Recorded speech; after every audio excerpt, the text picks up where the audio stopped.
नमस्कार। आज हामी योग अभ्यास खास गरेर योगका आसनहरू गर्नुभन्दा पहिला हाम्रो शरीरलाई योग आसनका लागि तयार पार्नका निमित्त शरीरको ऊर्जा वृद्धि गर्न र तापक्रमलाई वृद्धि गरी शरीरलाई चलायमान बनाउनका निमित्त केही सामान्यभन्दा सामान्य खालका एक्सर्साइजहरू गर्छौँ। यो कसरी गर्न सकिन्छ र कहाँबाट सुरु गर्न सकिन्छ आज गरेर हेर्छौँ। सर्वप्रथम त हामी यसलाई खुट्टाबाट अथवा हातबाट टाउकोबाट जहाँबाट पनि सुरु गर्न सक्छौँ, तर बिस्तारै जहाँबाट सुरु गर्छौँ प्रत्येकको खण्ड खण्ड रूपमा नभएर लगातार रूपमा त्यसलाई कम्प्लिट गर्दै जान्छौँ। आज हामी खुट्टाबाट शरीरको एक्सर्साइज गर्दै हेर्छौँ। यो योगाभ्यासभन्दा पहिला 5 देखि 10 मिनटसम्म गर्न सकिन्छ, जसले शरीरका सम्पूर्ण भागहरूलाई चलायमान बनाउन, तापक्रम वृद्धि गर्न र योगाभ्यासका लागि तयारी अवस्थामा रहनका लागि सहयोग गर्छ। अब यसलाई गरेर हेरौँ। अब खुट्टाको एक्सर्साइज यसरी गर्न सकिन्छ। हामी यो अवस्थामा छौँ, दण्डासनमा छौँ भने खुट्टाका औँलाहरूलाई खुम्चाउने, छोड्ने, खुम्चाउने, छोड्ने। यो प्रक्रिया अपनाउँदा श्वास प्रश्वाससँग रिलेटेड गरेर जोडेर गर्न सकिन्छ। लिने, छोड्ने, लिने, छोड्नेको अवस्थामा यसरी गर्न सकिन्छ। यो प्रत्येक 10-10 पटक सबै प्रक्रियाहरू गर्न सकिन्छ। गर्दै छोड्दै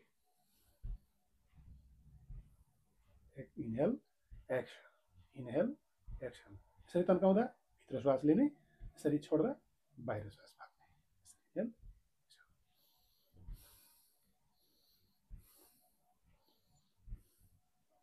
दायाँ बायाँ खुट्टालाई यसरी घुमाउने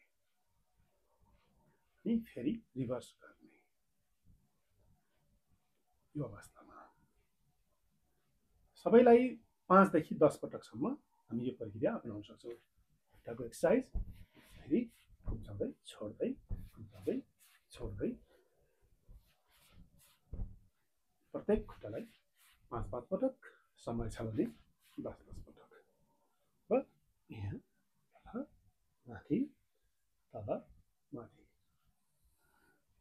माथि लिएर यसलाई छोड्ने, तल यस्तै यता।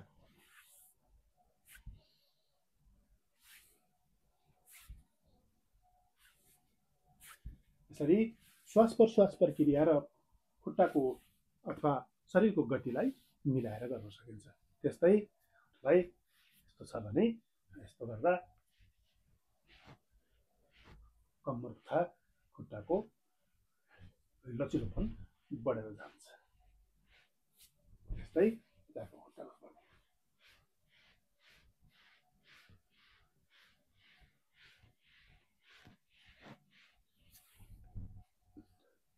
यसलाई अलि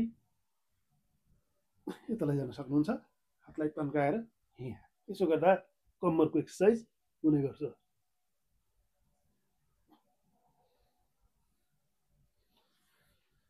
त्यस्तै यता तन्काउनुहोस्, सकेसम्म पछाडि लैजानुहोस् अनि यो हातलाई पनि तन्काउनुहोस् र यो खुट्टालाई यहाँ राखेर तल र पछाडिको हातमा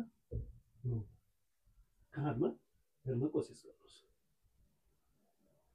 यसलाई 5-10 सेकेन्ड, 15 सेकेन्ड कति सकिन्छ होल्ड गर्न सकिन्छ।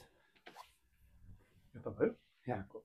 अब यसलाई यसपछि हामी कम्मरको एक्सर्साइज गर्छौँ। कम्मरको एक्सर्साइजका लागि खुट्टा यसरी खुम्चाउन सकिन्छ। यो खुट्टाको एक्सर्साइज नै हुन्छ, तर यस्तो अवस्थामा छ भने यसरी हामी अगाडि झुक्न सक्छौँ।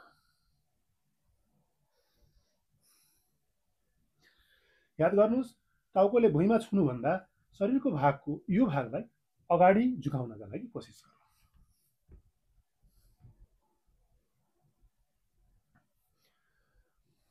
त्यस्तै यसरी यस्तो पनि गर्न सकिन्छ।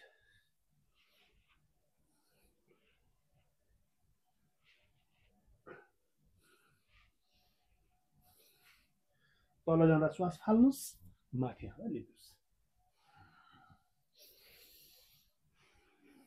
यस्तो प्रक्रियाले यस्तै तलाई तर्काउन सकिन्छ। यस्तो यसरी। अब माथि शरीरको अगाडि माथिल्लो भागको एक्सर्साइज गरेर हेरौँ। हात यस्तो छ भने खुम्चाउने छोड्ने, खुम्चाउने छोड्ने, बुढी औँलालाई मुठीभित्र पारेर।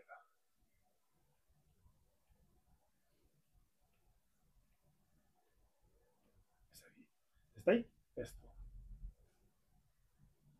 एक्सहेल इनहेल यो अवस्थामा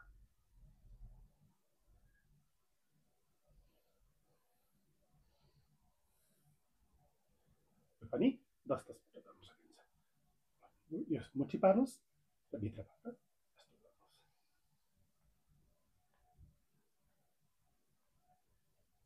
फेरि रिभर्स गर्नुहोस्।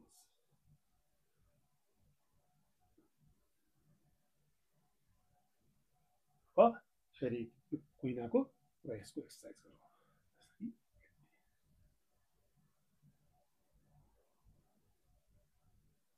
याद गर्नुहोस् यसरी बस्दा तपाईको मेरुदण्ड सिधा हुनुपर्छ। तपाईलाई यसरी घुमाउने, रोटेट गर्ने ताकि कुमको पूर्ण एक्सर्साइज हुन सकोस्। तपाईलाई रिभर्स गरेर हेरौँ।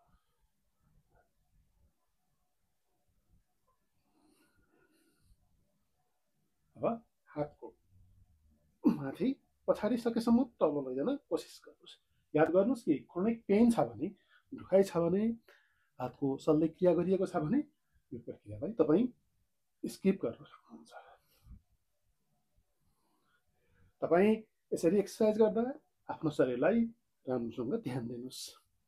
शरीरले कति सक्छ त्यो मात्रै गर्नुहोस्।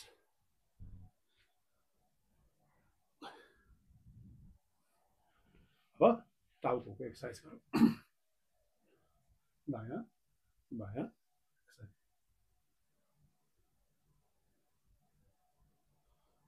माथि तल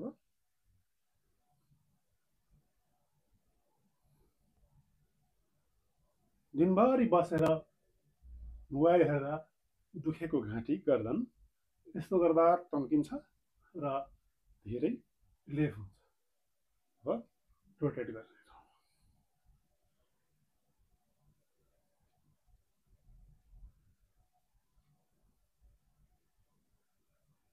अब आँखाको गरौँ है त। आँखा ठुलो हेर्ने बन्द गर्ने, हेर्ने बन्द गर्ने।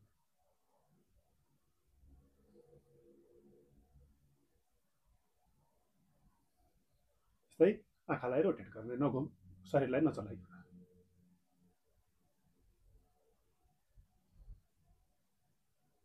यसो गर्दा आँखामा प्युरिफाई, आँखाको पुनः स्वस्थ आँखा हुन सक्छ। दायाँ बायाँ हेर्ने यसरी गरिसक्यो। आँखालाई